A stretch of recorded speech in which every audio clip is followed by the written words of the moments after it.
Hey everyone, welcome to BrickVault. Today we're showing you a LEGO custom build inspired by the Defoliator Deployment Tank from the designer Gooby. Used by the Separatists during the Clone Wars, this vehicle's claim to fame was its uniquely destructive artillery cannon. The fiery explosion from its charge covered a wide area, only causing harm to organic life, leaving its droid comrades unscathed. This gave it a unique advantage on the battlefield, though you rarely actually ever see it fighting in the Clone Wars show. Before I get into the details of this custom model, first I'd like to say that if you wanted to build this for yourself, the instructions can be found at www.brickvault.toys. With each purchase comes the PDF step-by-step building guide and a parts list for fast ordering pieces online. The models are physically tested in real life, instructions are tested for buildability, and the parts are chosen for availability. Getting instructions is an excellent way to help support the channel and the talented designers we work with, like Gooby. This is his first model in the store, so let him know what you think about it in the comments. The Defoliator tank, whether you're familiar with Separatist vehicles or not, has a strange look to it. The contrasting colors, for example, are about as striking as you can find in the Star Wars universe. This is because the main body of the tank is a slightly modified version of the much more common AAT, while the top turret was developed separately and attached instead of the normal cannon, with the weapon being an aftermarket quote-unquote modification built somewhere else. It makes sense why the top and bottom don't really match at all. And on top of that, the LEGO brick colors themselves are a bit more intense than the art style of the show. So physically built, this model's color contrast is even more striking when put under the lights here. The AAT repulsor body type extends about twice as long as the original, giving it a much beefier look. No doubt this was done to help the vehicle move with the now heavier head, and it probably helps absorb the recoil of the cannon more effectively too. From the rear, it almost looks like the repulsor lifts are pontoons, the way they extend back into soft points, and this somewhat hides the back door that lowers down, which is basically the exact same way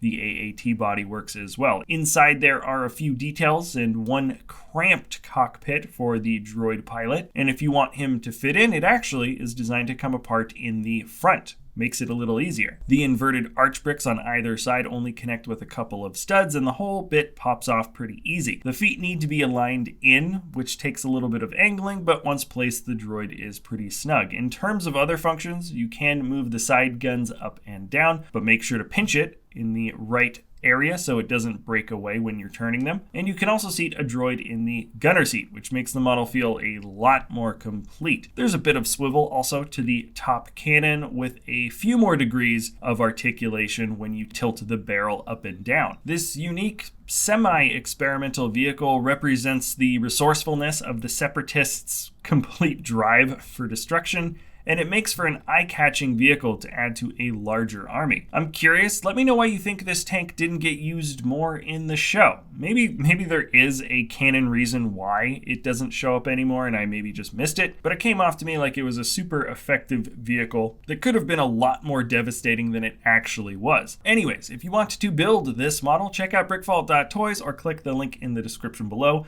Let me know what other custom LEGO models you'd like to see built on the channel. Thank you so much for sticking around to the end. If you enjoy our content, you know the deal. Like, sub, share, do whatever you want to do, and we'll see you next time at BrickVault.